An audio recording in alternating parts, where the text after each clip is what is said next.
EduWorld.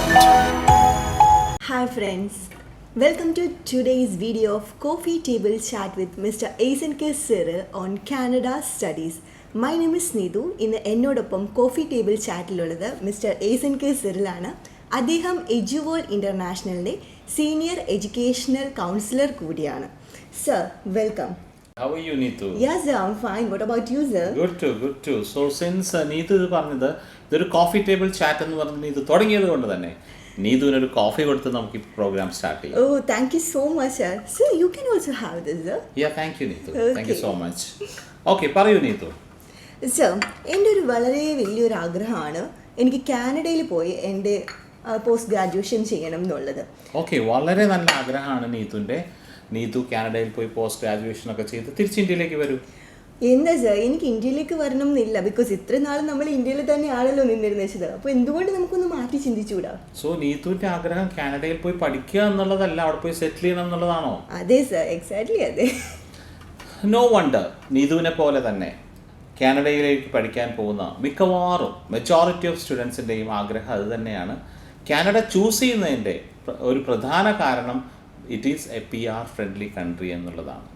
അപ്പോൾ നീതുവും PR കണ്ടുവെച്ചുകൊണ്ടാണ് കാനഡയിൽ പോയി സ്റ്റഡി ചെയ്യണമെന്ന് ഉദ്ദേശിക്കുന്നത്. Right sir. No problem. Even PR കിട്ടിയാലും നിങ്ങൾക്ക് ഇന്ത്യയിലേക്ക് എപ്പോൾ വേണമെങ്കിലും തിരിച്ചു വരാം. So you are always a citizen of India. ഞാൻ സാറിനോട് തുടക്കത്തിൽ പറഞ്ഞ പോലെ തന്നെ എൻ്റെ ഒരു വലിയൊരു ഡ്രീമാണ് കാനഡയിൽ പോയി പഠിക്കുക എന്നുള്ളത്. അതിനുവേണ്ടി എന്തെല്ലാം പ്രിപ്പറേഷൻസ് ആണ് നമ്മൾ ചെയ്യേണ്ടത്? Okay, very good. പ്രിപ്പറേഷൻ എന്നുള്ളൊരു വാക്ക് വളരെ നല്ലതാണ്.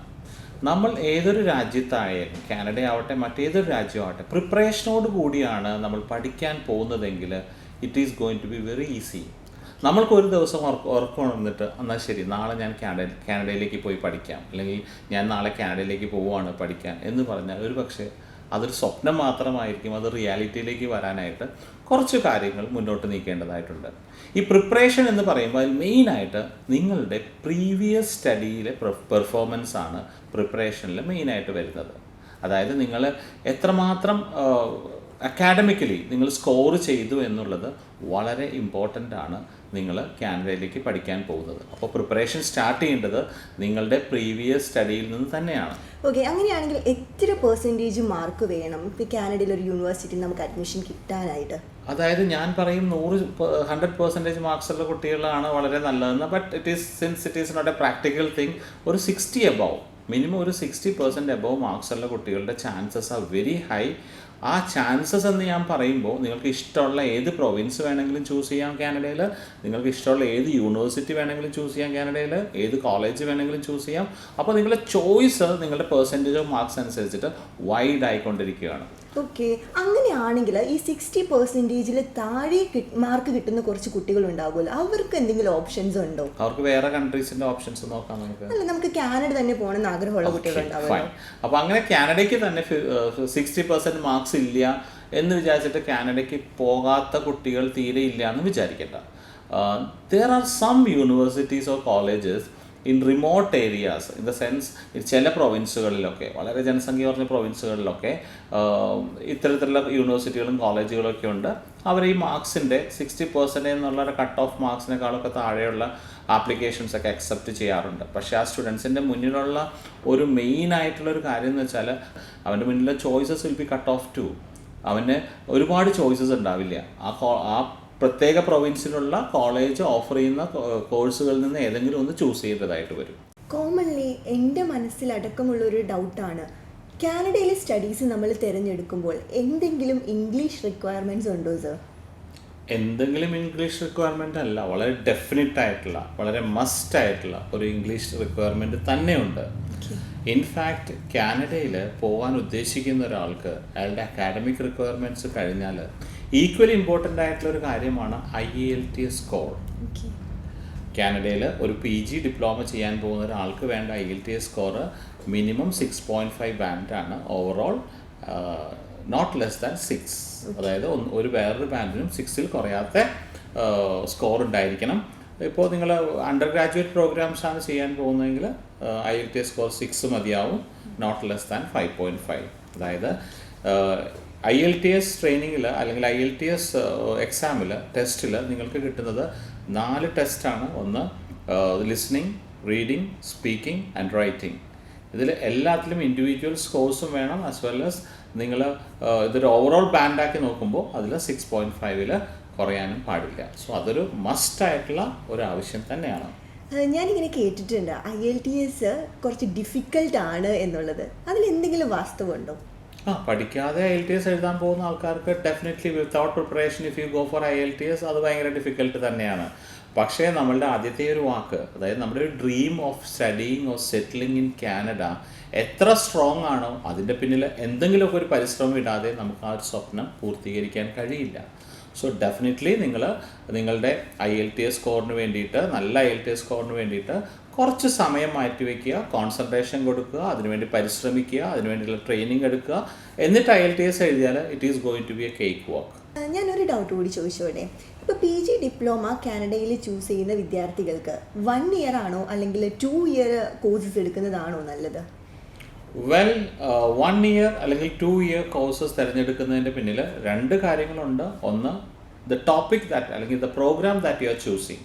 ചില പ്രോഗ്രാംസ് ഇൻറ്റൻസീവ് ആയിട്ടുള്ള ട്രെയിനിങ് കിട്ടുന്ന പ്രോഗ്രാംസ് ആണെങ്കിൽ 1 ഇയർ എടുത്താൽ മതിയാവും. അല്ല എങ്കിൽ ജനറലി 2 ഇയേഴ്സ് പ്രോഗ്രാം എടുത്താണ് ആളുകൾ കാനഡയിലേക്ക് പോകുന്നത്. കാരണം ഇതിൻ്റെ പിന്നിൽ വേറൊരു കാര്യം കൂടിയുണ്ട്. നിങ്ങളിപ്പോൾ 1 ഇയർ കോഴ്സ് എടുത്തിട്ടാണ്, പ്രോഗ്രാം എടുത്തിട്ടാണ് കാനഡയിലേക്ക് പോകുന്നതെങ്കിൽ നിങ്ങളുടെ സ്റ്റേ ബാക്ക് ഓപ്ഷൻ വരുമ്പോൾ, അതായത് പോസ്റ്റ് സ്റ്റഡി സ്റ്റേ ബാക്ക് വരുമ്പോൾ, സ്റ്റഡിക്ക് ശേഷം അവിടെ നിൽക്കാനുള്ളൊരു കാലാവധിയിലേക്ക് വരുമ്പോൾ അത് നിങ്ങൾക്ക് 1 ഇയറേ കിട്ടത്തുള്ളൂ.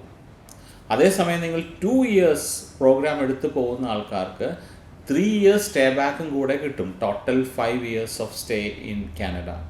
അപ്പോൾ നിങ്ങളുടെ ഈ സ്റ്റേ ബാക്ക് പീരീഡിനുള്ളിൽ നിങ്ങൾ ഏതെങ്കിലും ജോലിയല്ല, നിങ്ങൾ പഠിച്ചതുമായി ബന്ധപ്പെട്ട ഏത് പ്രോഗ്രാമാണോ നിങ്ങൾ കാനഡയിൽ സെലക്ട് ചെയ്തത് അല്ലെങ്കിൽ പഠിച്ചത് അതുമായി ബന്ധപ്പെട്ട ഒരു ജോലി കിട്ടുവാണെങ്കിൽ മാത്രമേ നിങ്ങൾക്ക് PR-ന് അപ്ലൈ ചെയ്യാൻ എലിജിബിലിറ്റി കിട്ടുള്ളൂ. അപ്പോൾ ആ ജോലി കണ്ടെത്താനുള്ള ഒരു ഡ്യൂറേഷനാണ് നിങ്ങളുടെ ഈ 3 ഇയർ സ്റ്റേ ബാക്ക് അല്ലെങ്കിൽ 1 ഇയർ സ്റ്റേ ബാക്ക്. നിങ്ങളുടെ കോഴ്സ് ചൂസ് ചെയ്യുന്നതനുസരിച്ചിട്ട് നിങ്ങൾക്ക് കിട്ടുന്ന ഒരു പ്രിവിലേജാണത്. ഓക്കെ സാർ, ഇപ്പോൾ PR-നെ പറ്റി പറഞ്ഞല്ലോ. കാനഡ എന്ന് പറയുന്ന കൺട്രി PR ഫ്രണ്ട്ലി ആണോ? Absolutely, it is one of the most PR friendly countries in the world. കാരണം എന്താണെന്ന് വെച്ചാൽ കാനഡ ലോകത്തിലേക്ക് വെച്ചിട്ട് ഏറ്റവും വലിയ 2ാമത്തെ രാജ്യമാണ് റഷ്യ കഴിഞ്ഞാൽ. പക്ഷേ അവിടുത്തെ പോപ്പുലേഷൻ എന്ന് വെച്ചാൽ വെറും നമ്മുടെ ഈ ചെറിയ കേരളത്തിലുള്ള അത്രയും പോപ്പുലേഷനേ ഉള്ളൂ. ദ വേൾഡ്സ് സെക്കൻഡ് ലാർജസ്റ്റ് കൺട്രിയിൽ 3.4 മില്യൺ അല്ലെങ്കിൽ 3.5 മില്യൺ പീപ്പിൾ മാത്രമേ കാനഡയിലുള്ളൂ. അപ്പോൾ അതുകൊണ്ട് തന്നെ അവർ PR എന്ന് പറയുന്നൊരു ഓപ്ഷൻ കൂടുതൽ എൻകറേജ് ചെയ്യുന്ന ഒരു കൺട്രിയാണ്. ഓക്കെ സാറിൻ്റെ അഭിപ്രായത്തിൽ അവിടുത്തെ പാർട്ട് ടൈം ജോബ്സ് അതൊക്കെ എങ്ങനെയാണ് വരുന്നത്? പാർട്ട് ടൈം ജോബ്സ് എന്ന് പറഞ്ഞാൽ നിങ്ങൾക്ക് അവിടെ പാർട്ട് ടൈം ജോബ്സ് റൈറ്റ്സ് കിട്ടുന്നത് നിങ്ങൾക്ക് സ്റ്റഡീൻ്റെ സമയത്ത് 20 hours പെർ വീക്ക്, അതായത് ഒരാഴ്ചയിൽ 5 ദിവസമാണ് അവിടുത്തെ നിങ്ങളുടെ സ്റ്റഡി വീക്കായിട്ട് കണക്കാക്കുന്നത്, മൺഡേ ടു ഫ്രൈഡേ. ആ സമയത്ത് നിങ്ങൾക്ക് 20 hours പെർ വീക്ക് വർക്ക് ചെയ്യാനുള്ള റൈറ്റ്സ് ഉണ്ട്. പിന്നെ വീക്കെൻഡ്സിൽ വേണമെങ്കിൽ നിങ്ങൾക്ക് ഫുൾ ടൈം വർക്ക് ചെയ്യാം. സെമസ്റ്റർ ബ്രേക്സ് ഉണ്ടാവും. ഓൾമോസ്റ്റ് ഓരോ സെമസ്റ്ററിനും കഴിയുമ്പോഴത്തേക്കും ഒരു 1.5 months അല്ലെങ്കിൽ 2 months സെമസ്റ്റർ ബ്രേക്ക് ഉണ്ടാവും. ആ സമയത്ത് നിങ്ങൾക്ക് ഫുൾ ടൈം ജോലി ചെയ്യാം. ഓക്കെ. ഇപ്പോൾ പാരൻസിനോടൊക്കെ സംസാരിക്കുമ്പോൾ അവർ നമ്മളോട് ചോദിക്കുന്ന ഒരു ക്വസ്റ്റ്യൻ ഉണ്ട്, കുട്ടികൾക്ക് ഈ പാർട്ട് ടൈം ജോബ് എങ്ങനെ കിട്ടും അവിടെ ചെന്ന് കഴിഞ്ഞിട്ടുണ്ടെങ്കിൽ അതിന് എന്തൊരു സൊല്യൂഷൻ നമുക്ക് പറഞ്ഞു കൊടുക്കാൻ പറ്റും? പാർട്ട് ടൈം ജോബ് ആക്ച്വലി നിങ്ങൾക്ക് കിട്ടുന്നത് നിങ്ങൾ ചൂസ് ചെയ്യുന്ന പ്രൊവിൻസിൻ്റെ ഒരു പോപ്പുലേഷൻ അല്ലെങ്കിൽ അവിടുത്തെ ഒരു എക്കണോമിക്കൽ ഗ്രോത്തിനെ ഡിപ്പെൻഡ് ചെയ്തിരിക്കും. സെക്കൻഡ്ലി നിങ്ങൾ പഠിക്കുന്ന ടൗണിലാണോ അല്ലെങ്കിൽ ടൗണിന് പുറത്താണോ സിറ്റീൻ്റെ അകത്താണോ എന്നൊക്കെ ഡിപ്പെൻഡ് ചെയ്തിരിക്കും. പിന്നെ നിങ്ങൾക്ക് പാർട്ട് ടൈം ജോലി കിട്ടാനായിട്ട് നമുക്കൊരു ബുക്കിംഗ് പറ്റത്തില്ലല്ലോ, ബിക്കോസ് നിങ്ങൾ ഓരോ ദിവസവും ചൂസ് ചെയ്യുന്ന ടൈം ഡിഫറെൻ്റ് ആയിരിക്കും പാർട്ട് ടൈം ജോലിക്ക്. അപ്പോൾ അത് നിങ്ങൾക്ക് കിട്ടാൻ പോകുന്നത് നിങ്ങളുടെ യൂണിവേഴ്സിറ്റീൻ്റെ അല്ലെങ്കിൽ കോളേജിൻ്റെ, മെയിൻലി കോളേജസ് ആണ് കാനഡയിൽ കൂടുതലായിട്ടുള്ളത്. ഈ കോളേജിൻ്റെ നോട്ടീസ് ബോർഡിലൊക്കെ പാർട്ട് ടൈം ജോബ്സിൻ്റെ റിക്വയർമെൻറ്റ്സ് ഉണ്ടാവും. ഇല്ലെങ്കിൽ നിങ്ങളുടെ സഹപാഠികൾ ഓൾറെഡി നിങ്ങളുടെ സീനിയേഴ്സൊക്കെ വർക്ക് ചെയ്യുന്ന ആൾക്കാരുണ്ടാവും. അവരുടെ നിങ്ങൾക്ക് ഇത്തരം ഓപ്ഷൻസ് അല്ലെങ്കിൽ പാർട്ട് ടൈം ജോലി ചെയ്യാനുള്ള അവസരങ്ങളെക്കുറിച്ച് അറിയാൻ പറ്റും. അപ്പോൾ പാർട്ട് ടൈം ജോലി കണ്ടുപിടിക്കുക എന്നത് വളരെ ഒരു ബുദ്ധിമുട്ടുള്ളൊരു കാര്യമൊന്നുമല്ല കാനഡയിൽ ചെന്ന് കഴിഞ്ഞാൽ. നമ്മളിപ്പോൾ ഓൾമോസ്റ്റ് ബേസിക് ആയിട്ടുള്ള കാര്യങ്ങളെല്ലാം ഡിസ്കസ് ചെയ്ത് കഴിഞ്ഞു. ബട്ട് ഇമ്പോർട്ടൻ്റ് ആയിട്ടുള്ളൊരു കാര്യമുണ്ട്, ഫണ്ടിങ്. ദാറ്റ് മീൻസ് എത്ര ട്യൂഷൻ ഫീസ് വരും, ലിവിങ് എക്സ്പെൻസ് എങ്ങനെയാണ് സാറിൻ്റെ അഭിപ്രായത്തിൽ? Yes, that is very important factor. നിങ്ങളുടെ പഠനത്തിന് പോകുന്നതിന് മുൻപായിട്ട് നമ്മുടെ ബഡ്ജറ്റ് എന്ന് പറയുന്നൊരു സാധനം വളരെ ഇമ്പോർട്ടൻ്റ് ആണ്. അപ്പോൾ അതിനെക്കുറിച്ച് അറിഞ്ഞിരിക്കേണ്ടതും ഇമ്പോർട്ടൻ്റ് ആയിട്ടുള്ളൊരു കാര്യമാണ്. നിങ്ങൾക്കൊരു ട്യൂഷൻ ഫീസ് കോളേജ് വൈസ് നോക്കുവാണെങ്കിൽ കാനഡയിൽ നമുക്കൊരു 7 ലക്ഷത്തിനും 8 ലക്ഷത്തിനും ഇടയ്ക്കുള്ളൊരു തുകയായിട്ട് നമുക്ക് കണക്കാക്കാം. Generally it will be between 7 lakhs and 8 lakhs. അപ്പോൾ അത് നമ്മുടെ ട്യൂഷൻ ഫീസായിട്ട് നിങ്ങൾ കണക്കാക്കേണ്ടി വരും. ഓഫർ ലെറ്റർ കിട്ടിക്കഴിഞ്ഞാൽ നിങ്ങൾക്കൊരു പക്ഷേ ബാങ്കിനെ അപ്രോച്ച് ചെയ്യാം. നിങ്ങൾക്ക് 80% അല്ലെങ്കിൽ 100% വരെ ബാങ്ക് ലോൺസ് കിട്ടാനുള്ള സാധ്യതകളും ഉണ്ട്. പിന്നെ വേണ്ടത് നിങ്ങളുടെ ലിവിങ് എക്സ്പെൻസ് ആണ്.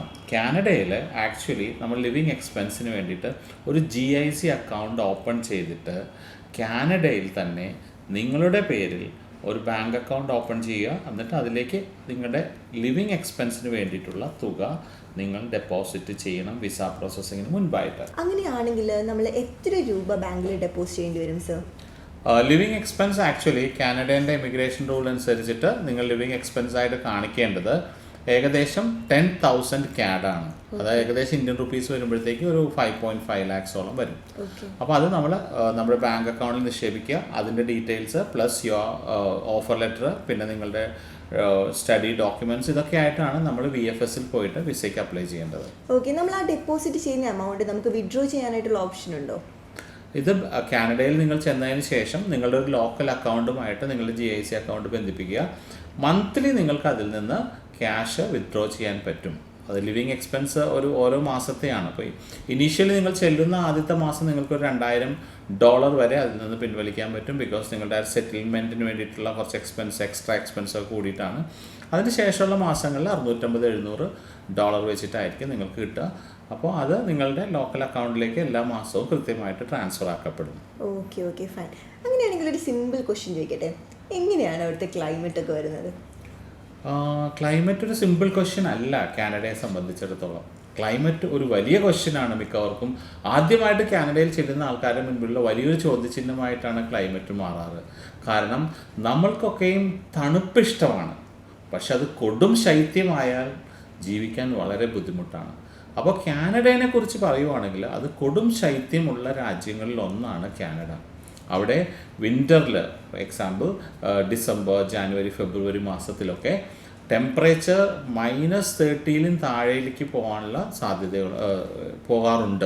സാധ്യതയുണ്ട്. അപ്പോൾ അതിന് നമ്മൾ വെൽ പ്രിപ്പയർഡ് ആയിരിക്കണം. അതുകൊണ്ട് തന്നെ നീതു കാനഡയ്ക്ക് പോകാൻ ഉദ്ദേശിക്കുന്നുണ്ടെങ്കിൽ കാനഡയ്ക്ക് പോകുന്നതിന് മുൻപായിട്ട് ഈ ശൈത്യത്തെ നേരിടാനായിട്ട് വെൽ പ്രിപ്പയർഡ് ആയിട്ട് പോവുക. ഇവിടെ നിന്ന് തന്നെ വുളൻ ക്ലോത്ത്സ് ഒക്കെ കരുതുക. അവിടെ ചെന്നിട്ട് വാങ്ങിക്കാനുള്ള ഓപ്ഷൻസ് ഉണ്ടല്ലോ, ഒരുപാട് ഓപ്ഷൻസ് ഉണ്ട്, എല്ലായിടത്തും കടകളുണ്ട്. പക്ഷേ റേറ്റ് ഭയങ്കര ഡിഫറൻസ് വരും. അതായത് അവിടെ നിന്ന് വുളൻ ക്ലോത്ത്സ് വാങ്ങുമ്പോൾ നിങ്ങൾക്ക് ഒരുപാട് എക്സ്പെൻസ് കൂടുന്നതായിട്ട് കാണുന്നുണ്ട്. അപ്പോൾ അതുകൊണ്ട് തന്നെ നമ്മൾ സ്റ്റുഡൻസിനോടൊക്കെ എപ്പോഴും അഡ്വൈസ് ചെയ്യുന്നത് ഏതെങ്കിലും ഒരു ബ്രാൻഡഡ് കമ്പനീൻ്റെ വുളൻ ക്ലോത്ത്സ് ഒക്കെ ഇവിടെ നിന്ന് വാങ്ങിച്ചു കൊണ്ട് പോവുക. അത് നിങ്ങൾക്ക് അവിടെ നിങ്ങളുടെ ഈ തണുപ്പിനെ ചെറുത്ത് നിൽക്കാനായിട്ട് സഹായിക്കും. സാർ, ഇപ്പം എൻ്റെ ഓൾമോസ്റ്റ് എല്ലാ ഡൗട്ടും ക്ലിയർ ആക്കി തന്നിട്ടുണ്ട്. റിയലി? ഇനി എൻ്റെ ലാസ്റ്റ് ഡൗട്ട് എന്ന് പറഞ്ഞാൽ എനിക്ക് ഇനി എന്നത്തേക്ക് കാനഡയിലേക്ക് പോകാൻ പറ്റും? ഇനിയിപ്പോൾ ഇതുവരെ കാനഡയിലേക്ക് പോകാനുള്ള ഒരു ഇൻടേക്ക് ഉള്ളത് സെപ്റ്റംബറിലാണ്. ഓക്കെ, മെയിൻ ഇൻടേക്ക് ഇനിയിപ്പോൾ എന്തായാലും പോകാൻ പറ്റില്ല, അത് ചെറിയ ഇൻടേക്കാണ്. പിന്നെ അടുത്ത ഇൻടേക്ക് ഉള്ളത് ജനുവരിയിലാണ്. അപ്പോൾ എന്തായാലും നീതു സെപ്റ്റംബർ ഇൻടേക്കിലേക്ക് പോകാനുള്ള എല്ലാ തയ്യാറെടുപ്പുകളും നടത്തുക. IELTS സ്കോർ, പ്രീവിയസ് സ്റ്റഡീസിൻ്റെ ഇതെല്ലാം ആയിട്ട് നമുക്ക് കോളേജിലേക്ക് അപ്ലൈ ചെയ്യാം. കോളേജിലേക്ക് ഇമ്മീഡിയറ്റ്ലി അപ്ലൈ ചെയ്യേണ്ട ഒരു ആവശ്യം എന്താണെന്ന് വെച്ചാൽ ഈ വർഷം സീറ്റ്സൊക്കെ ഓൾമോസ്റ്റ് ഫിൽഡ് ആയി കഴിഞ്ഞു. കാരണം കഴിഞ്ഞ ജനുവരിയിൽ ട്രാവൽ ചെയ്യാൻ പറ്റാത്ത ആളുകൾ കഴിഞ്ഞ സെപ്റ്റംബറിൽ ട്രാവൽ ചെയ്യാൻ പറ്റാത്ത എല്ലാ കുട്ടികളുടെയും ഓഫർ ലെറ്റേഴ്സ് ഡെഫർ ചെയ്ത് ഈ സെപ്റ്റംബറിൽ എല്ലാവർക്കും ട്രാവൽ ചെയ്യാൻ പറ്റുമെന്നാണ് നമ്മൾ വിചാരിക്കുന്നത്. അപ്പോൾ അതുകൊണ്ട് തന്നെയാണ് സീറ്റ്സിൻ്റെ ഒരു കൺജഷൻ വരുന്നുണ്ട്. ഇമ്മീഡിയറ്റ്ലി അപ്ലൈ ചെയ്യുക. അപ്പോൾ നീതു എത്രയും പെട്ടെന്ന് കാനഡയിലേക്ക് പോവുക, നന്നായി പഠിക്കുക, പഠിക്കുന്നതോടൊപ്പം തന്നെ ഏൺ ചെയ്യുക, എന്നിട്ട് അവിടെ ഒരു ജോലി നേടി സെറ്റിൽ ആവുക. All the best in your life. Be a successful person. Thank you so much, sir. Sir, നമ്മൾ കോഫി ഫിനിഷ് ചെയ്തില്ലല്ലോ. ശരിയാണ്, നമ്മൾ കോഫിയെക്കുറിച്ച് മറന്നുപോയി കാനഡയെക്കുറിച്ചുള്ള സംസാരത്തിനിടയ്ക്ക്. So let's finish our coffee. Meanwhile നിങ്ങൾക്ക് എന്തെങ്കിലുമൊക്കെ ഡൗട്ട്സ് ഇനിയും കൂടുതലായിട്ടുണ്ടെങ്കിൽ ഞങ്ങളുടെ വെബ്സൈറ്റിൽ ഞങ്ങളുമായിട്ട് ബന്ധപ്പെടുക. We will also have a chat. നിങ്ങൾക്ക് ഡയറക്റ്റ്ലി നമ്മുടെ ഓഫീസിലേക്ക് വരാം. കോൺടാക്ട് നമ്പർ താഴെ കൊടുക്കുന്നുണ്ട്. നിങ്ങൾക്ക് ഞങ്ങളെ എപ്പോൾ വേണമെങ്കിലും കോൺടാക്ട് ചെയ്യാം. Thank you. Thank you. EduOne,